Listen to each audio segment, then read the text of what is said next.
Everyone thinks drug prices are set by research costs. They're wrong. They're often set by a complex dance of market forces, regulations, and negotiation power. If you've ever picked up a prescription in the US and then traveled abroad, you might have noticed a stark difference in the price tag. It's a comparison that leaves many wondering why a medication can cost thousands here, but mere hundreds elsewhere. It's not just about the pill itself, but the intricate systems behind it. One major factor is the US's approach to drug pricing negotiation. Unlike many developed nations, the US historically hasn't had a single government entity directly negotiating drug prices for its entire population. Countries like the UK, Germany, or Canada often have national health systems or large purchasing bodies that wield significant power to negotiate lower prices with pharmaceutical companies.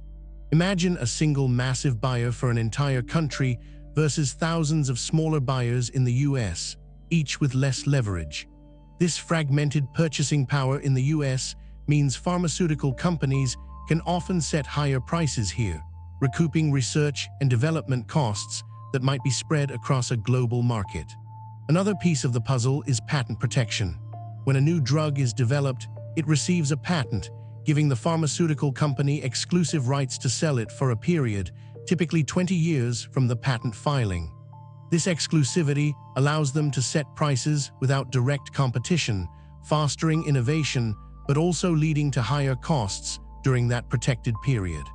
Once a patent expires, generic versions of the drug can be produced, which are typically much cheaper.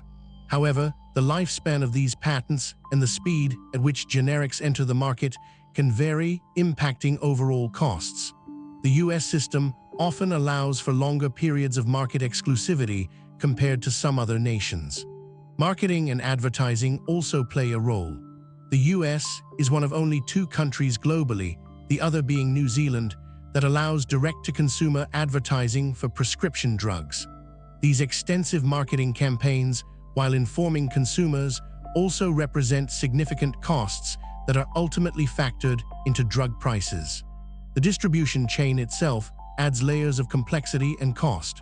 From manufacturers to wholesalers, pharmacies, and pharmacy benefit managers, each step involves various fees and markups. This multi-layered system contributes to the final price consumers see, creating a less transparent and often more expensive pathway for medications. So, while there's no single magic bullet, the combination of negotiation power, patent laws, advertising practices, and the distribution network collectively shapes the significantly higher prescription drug costs experienced in the United States compared to many of its developed counterparts. This video is for educational and informational purposes only and is not financial advice. Always do your own research.